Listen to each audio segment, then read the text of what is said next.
बिस्मिल्लाहिर्रहमानिर्रहीम।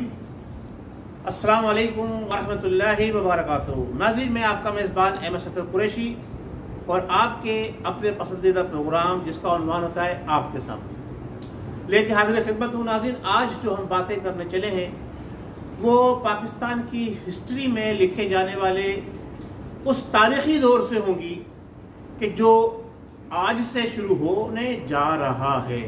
सबसे पहली बात तो मैं मुबारकबाद पेश करता हूँ तमाम आलम इस्लाम के मुसलमानों को कि रमज़ान मुबारक का महीना आज हमारे यहाँ मलेशिया के अंदर तरावी पढ़ी जाएंगी। कल इंशाअल्लाह तबारक व तआला पाकिस्तान में भी या हो सकता है आज ही तरावी पढ़ी जाए। तो ये बरकतों वाला और रहमतों वाला महीना शुरू हो रहा है। इसके सदक़े में अल्लाह तबारक व तआला कोई पाकिस्तान के लिए एक ऐसा मौजज़ा दुनिया में उतार दे कि जिसकी वजह से पाकिस्तान जो कि बरसग़ीर के मुसलमानों ने एक आज़ाद मुमलिकत रियासत पाकिस्तान का तस्वुर देकर कायम की थी, हम उस सिलसिले में चल निकले। मार्च खत्म हो गया, अप्रैल शुरू हो गया और अप्रैल की आज 2 तारीख है और अप्रैल की कल 3 तारीख होगी। सैटरडे का दिन है। आज मैंने कहा कि हम अपने नाज़रीन को कुछ स्टूडियो से हटकर एक मुनफरिद अंदाज में उनके सामने हम बातों को लेकर आए, क्योंकि हर चीज़ तब्दील हो रही है। तब्दीली का दौर जो है, जो 4 साल से सिलसिला चल रहा था कि तब्दीली आने वाली है, तब्दीली, कुछ लोग कह रहे थे तब्दीली आ चुकी है, मैं कहूँगा तब्दीली अब आने जा रही है। अच्छा, अब देखना ये है कि तब्दीली किस तरह से आती है और तब्दीली लाने में किन लोगों का अहम किरदार है, और अगर तब्दीली वाकई पॉजिटिव अंदाज में आती है तो पाकिस्तान तरक्की के मनाजिल तय करेगा। मेरे सामने नजर आ रहा है यहाँ से, अगर इस वक्त में कैमरा मैन हमारे जो है वो सिर्फ मुझे कैप्चर कर रहे हैं, अगर वो दिखाए तो ट्विन टावर नजर आ रहा है। मैं ट्विन टावर के सामने अपने घर में बैठा हुआ हूँ और आज मैंने कहा कि चले घर से ही प्रोग्राम रिकॉर्ड करते हैं, छुट्टी का दिन है। तो नाज़रीन, बात सिर्फ इतनी सी ये है कि पंजाब पाकिस्तान का दिल धड़कन जान, और अगर मुबालगा आराई से काम न लूँ तो पूरी दुनिया के अंदर पाकिस्तान की पहचान जो है वो पंजाब है, क्योंकि हमारे इस सूबे से ताल्लुक़ रखने वाला हर फर्द का कोई ना कोई अजीज रिश्तेदार दुनिया के हर मुल्क के अंदर मौजूद है।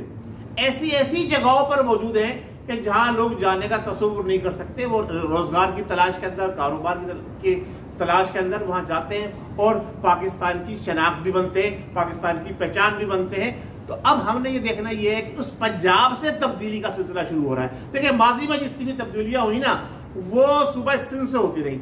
अब ये पहली तब्दीली जो होने जा रही है ये सूबा पंजाब से होने जा रही है। क्यों? कि जो आज का मेरा थंबनेल है, आज का जो मेरा मौजू है वो यही है कि वजीर आला पंजाब का इलेक्शन दर हकीकत जो है तहरीक अदम एतमाद की कामयाबी और नाकामी का बायस बनेगा। तो नाज़रीन, हम चलते हैं, हम बात करते हैं कि वजीर आला पंजाब का जो इलेक्शन फौरी तौर पर आज होने जा रहा है। पहले सबसे देखें आप कि तहरीक अदम एतमाद के लिए जो मरकज में तब्दीली लानी थी उसके लिए कितने अरसे से कोशिशें काविशें चल रही थी। आप मेरे पिछले प्रोग्राम उठा के देखिए, 1 साल पहले के प्रोग्राम उठा के देखिए, 1.5 साल पहले के प्रोग्राम उठा के देखिए। मैंने अपने प्रोग्राम में वाज़ेह तौर पर यह बात कही है कि तब्दीली अगर लानी है मुल्क के अंदर, अपोजिशन को खास तौर से, तो पहले आप स्टेप बाय स्टेप चलें और पंजाब के अंदर तब्दीली लेकर आए। अगर पंजाब में तब्दीली आ गई, चाहे वो अपोजिशन के हक में हो चाहे वो हुकूमत के हक में हो, तो जो पंजाब में रीऑर्गेनाइज होकर दोबारा आ जाएगा उसी की मरकज में हुकूमत होगी। ये मेरे प्रोग्राम पिछले उठा के आप देखें, मैं हमेशा ये कहता आया हूं कि अपोजिशन वालों, आप लोग क्या कर रहे हो? अगर आपने वाकई मुल्क के साथ वफा करनी है तो पंजाब में तब्दीली लाओ, बाकी सूबे सब आपके साथ होंगे। मरकज है हमारा पंजाब, पाकिस्तान का असल में मरकज पंजाब है। मरकजी हुकूमत अपनी जगह पर है लेकिन असल मरकज पंजाब है। पंजाब में तब्दीली आएगी तो मरकज में भी तब्दीली आ जाएगी। तो अब पंजाब की तब्दीली की तरफ आज इलेक्शन और वोटिंग होने जा रही है। इधर बुज़दार साहब ने जो इस्तीफा दिया उधर मंजूर हुआ, इधर इलेक्शन अनाउंस कर दिए गए। जब मरकज के अंदर तब्दीली के लिए 1 महीना तकरीबन लटका कर इलेक्शन कराए जा रहे हैं, तो यानी वोटिंग कराई जा रही है। ٹھیک ہے، اب دیکھنا یہ ہے کہ وزیر اعلیٰ پنجاب کے لیے جو اب تک کی میری معلومات ہیں، جب میں یہ پروگرام ریکارڈ کر رہا ہوں اس وقت کی جو میری معلومات ہیں، آج سیٹرڈے کا دن ہے اور ملیشیا کے اندر 2 تقریباً بج چکے ہیں، جو میری معلومات کے مطابق جو ہے مسلم لیگ نون نے حمزہ شہزاد کو جو ہے وہ حمزہ شہباز کو جو ہے وزیر اعلیٰ پنجاب کے لیے اپنا امیدوار کھڑا کیا ہے، اور دوسری طرف سے پی ٹی آئی کے جو امیدوار ہیں وہ چودھری برادران میں سے چودھری پرویز الہی صاحب ہیں۔ اچھا، اب مزے کی بات یہ ہے کہ چودھری پرویز الہی ایک سینئر منجے میں سیاستدان، ان کے مقابلے میں کل کا بچہ جسے عمران نیازی صاحب فرماتے تھے حمزہ شہباز، یہ مجھے منطق سمجھ میں نہیں آئی۔ نون لیگ کی حمزہ شہباز کو وزارت عظمیٰ پنجاب کی دینا یہ میری سمجھ سے بالا تر ہے۔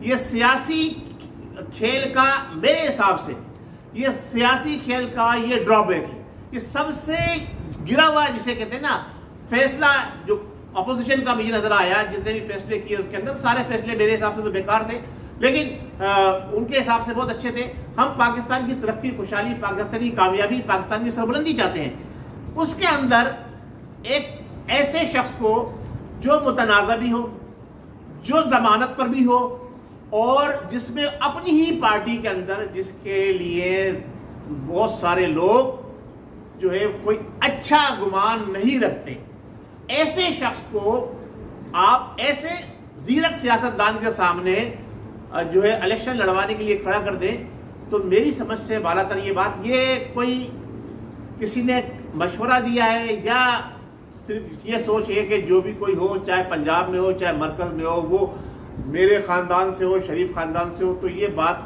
عوامی پارٹی پر نہیں کہلائی جائے گی، پھر یہ خاندانی پارٹی کہلائی جائے گی، جیسا اس کے اوپر دوسرے لوگ چارج لگا رہے ہیں، جو اپوزیشن کی جماعتوں کے اوپر چارج لگاتے ہیں، چاہے وہ حکومت والے ہو، چاہے ہم جیسے عام جو فری لانسر صحافی کے لیں یا تجزیہ نگار کے لیں، کہ یہ پھر تو گھر کی سیاست ہو گئی۔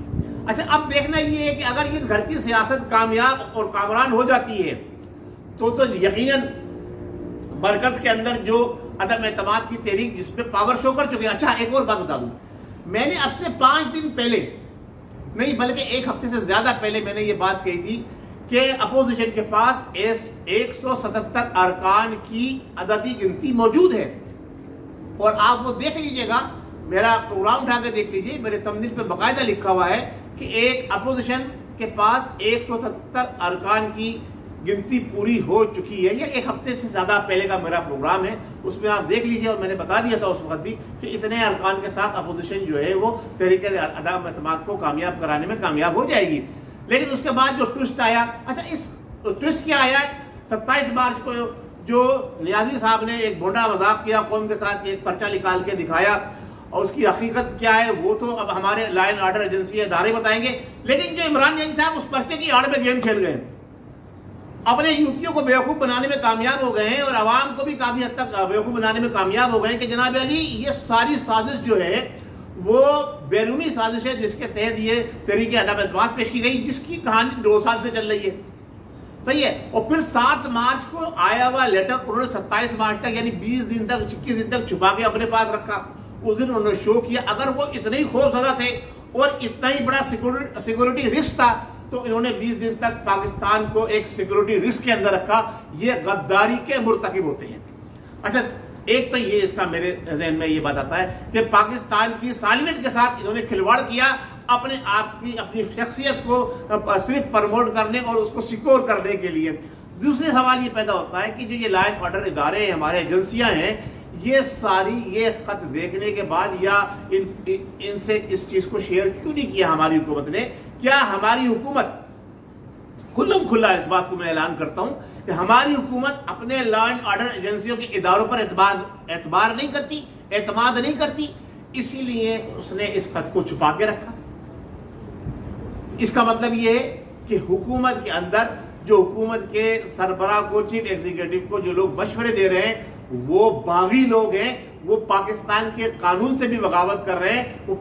یہ تو حکومت کی ذمہ داری تھی کہ اگر کوئی انٹرنیشنل تھریٹ آئی تھی جسے وہ تھریٹ کا نام دے رہے ہیں، میں آگے چل کے اس بات بتاؤں گا کہ اصل وہ خط ہے کیا، جو جس کو وہ تھریٹ کا نام دے رہے ہیں، اگر انٹرنیشنل تھریٹ تھی تو پھر ہمارے پرائم منسٹر صاحب نے 20 दिन तक इस इंटरनेशनल थ्रेड को छुपा के रखने का मतलब ये है कि उन्होंने जुर्म किया बहुत बड़ा। इस जुर्म की पादाश में उनके ऊपर गद्दारी का मुकदमा चलना चाहिए, आर्टिकल 6 लगना चाहिए नाज़रीन। और दूसरी सूरत में अगर ये एक आम सिफारती मरासला है तो फिर उसका ये गलत इस्तेमाल करके कौम को बेवकूफ बना रहे हैं, ये भी एक बहुत बड़ा जुर्म है।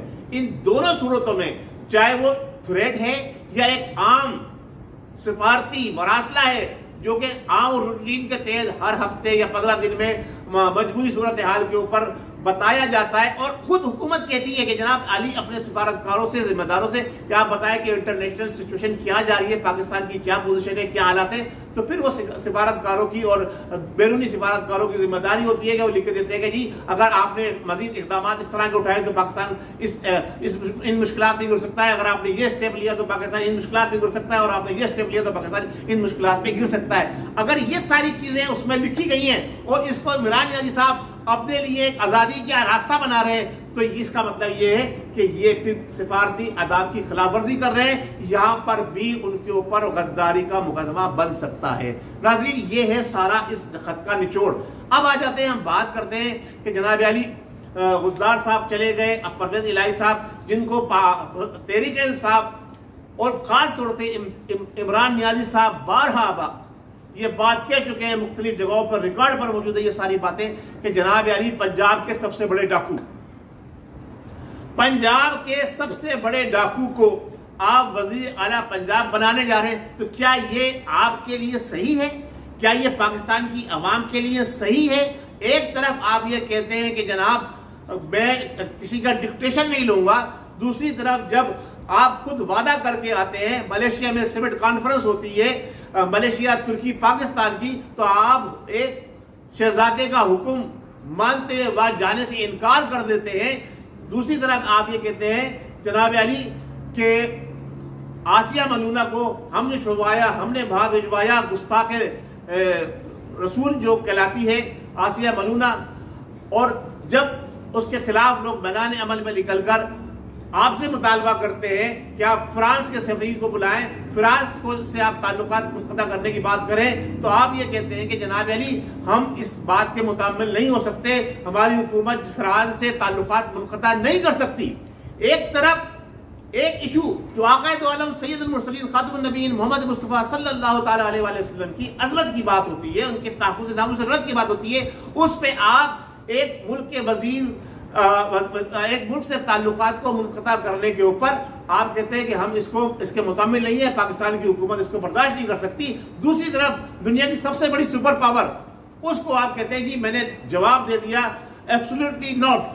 भाई एब्सोल्युटली नॉट तो जवाब जब दिया जाएगा जब वो कोई आपसे डिमांड कर रहा हो। अमेरिका ने भी ये बात बता दी, हमारे सफीरों ने भी बात बता दी, आपके मुशीरों ने भी ये बात बता दी कि उसने तो कोई चीज आपसे मांगी नहीं थी। जब कोई चीज आपसे कोई मांग ही नहीं रहा तो आप कैसे जनाब अली इनकार कर रहे हैं कि मैं आपको नहीं दूंगा?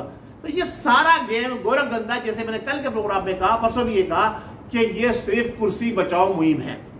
यूतियों को बेवकूफ बनाया जा रहा है। 27 मार्च को कोशिश की कि हंगामा हो जाए, लेकिन अवाम निकल कर नहीं आई, तो अब आपने कह दिया जनाब अली हम 2 मार्च को यानी जो है रात को हम बुलाएंगे या 3 मार्च को बुलाएंगे, 1 लाख अफराद आएंगे। भाई आपने अददी गिनती पूरी करनी है, अपने तमाम लोगों को बुलाना है और अपोजिशन को जनाब आपने ग्राउंड देना कि आओ तुम साबित करो, मेरे साथ मेरे सारे सिपाही मौजूद है, तुम साबित करो तुम्हारे पास 170 अरकान है या नहीं। उन्होंने तो जनाब गिनती होने से पहले साबित कर दिया और बता दिया।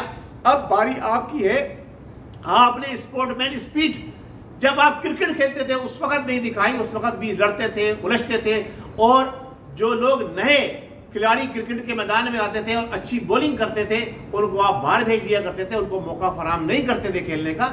ये सब हम जानते हैं, बहुत अच्छी तरह जानते हैं, आपके बहुत करीब रहे हैं, आपको भी मालूम है, मुझे भी मालूम है कि मैं आपकी कितना करीब रहा हूं।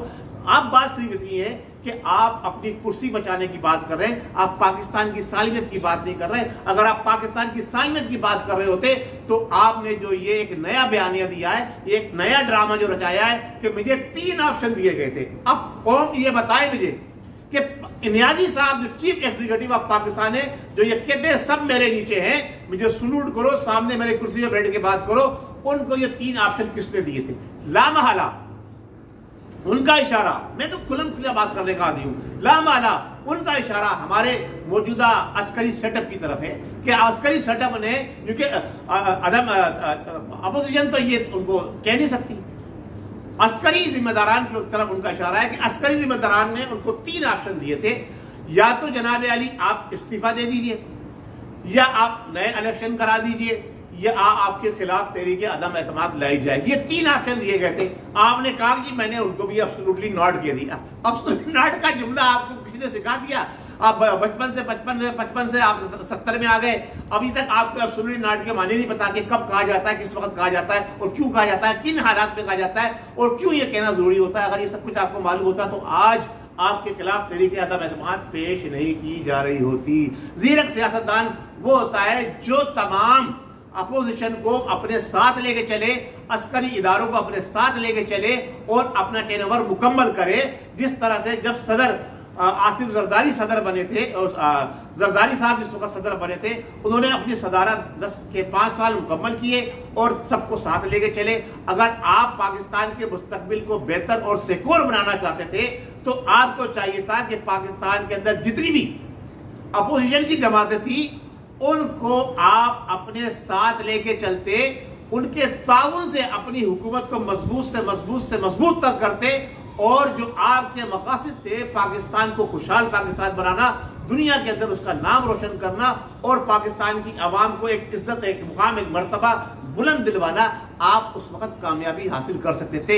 آپ نے پہلے دن سے میں تمہیں نہیں چھوڑوں گا، میں کسی کو نہیں چھوڑوں گا، میں NRO نہیں دوں گا، جبکہ سینکڑوں مثالیں ایسی موجود ہیں کہ آپ کے 4 سالہ دور کے اندر آپ نے 36 لوگوں کو NRO دیا ہے، مختلف جماعتوں کو NRO دیا ہے، مختلف اداروں کو NRO دیا ہے، اور خود بھی NRO لیا ہے، اور کس طرح سے NRO لیا ہے میں بتا دوں آپ کو۔ آپ نے اپنا بنی گالا ایک معمولی سی رقم دے کر لیگلائز کرایا، یہی NRO کہلاتا ہے۔ عوام کے گھر کھلوا دیے، ان کے جھوپڑے آپ نے ملیا میڈ کروا دیے، اپنا بنی گالا جو ہے آپ نے NRO کے تحت لیگلائز کرا لیا، اور اس سے بڑا NRO آپ کو کیا چاہیے تھا؟ اس پر بھی قوم خاموش تھی، اس پر بھی قوم آپ کے ساتھ تھی۔ اگر آپ قوم کا درد سمجھتے تو آج قوم مہنگائی کی چکی میں نہیں پس رہی ہوتی۔ اگر آپ قوم کا درد سمجھتے تو کچھ تو نوکریاں دے دیتے۔ اگر آپ قوم کا درد سمجھتے تو اس 4 سال کے اندر کم سے کم آپ 50 لاکھ نہیں تو صرف 1 لاکھ کی گھر بنا کے قوم کو دے دیتے۔ اور نیازی صاحب آپ نے کچھ نہیں کیا، اب آپ صرف کرسی بچانے کے لیے قوم کو پھر بیوقوف بنا رہے ہیں۔ میں یہ سمجھتا ہوں کہ نہ قوم بیوقوف ہے، نہ ادارے بیوقوف ہیں، نہ ہی ہمارے پرانے سیاستدان جو چاہے لوٹے تھے، چاہے لٹیرے تھے، چاہے چور تھے، چاہے ڈاکو تھے، لیکن انہوں نے کچھ نہ کچھ تو عوام کو دیا ہے، کچھ نہ کچھ تو عوام کو وہ دیتے آ رہے ہیں۔ جب ہی عوام ان کے پیچھے ہوتی ہے، چاہے آپ کے پیچھے 1,00,000 صحیح، ان کے پیچھے 1,000 صحیح، لیکن ہے تو صحیح ان کے پیچھے۔ مجھے نہیں نظر آتا کہ آپ کے اپوزیشن کے اس عدم اعتماد کی تحریک کے بعد آپ کی داستان بھی ہوگی داستانوں میں۔ بہت شکریہ، السلام علیکم ورحمۃ اللہ وبرکاتہ۔ پاکستان زندہ باد۔ ہمارے عسکری اداروں کی ذمہ داری ہے کہ پاکستان کو کسی بھی ناگہانی آفت سے بچانے کے لیے اپنا کردار ادا کریں۔ بہت شکریہ، پاکستان زندہ باد۔ السلام علیکم ورحمۃ اللہ وبرکاتہ۔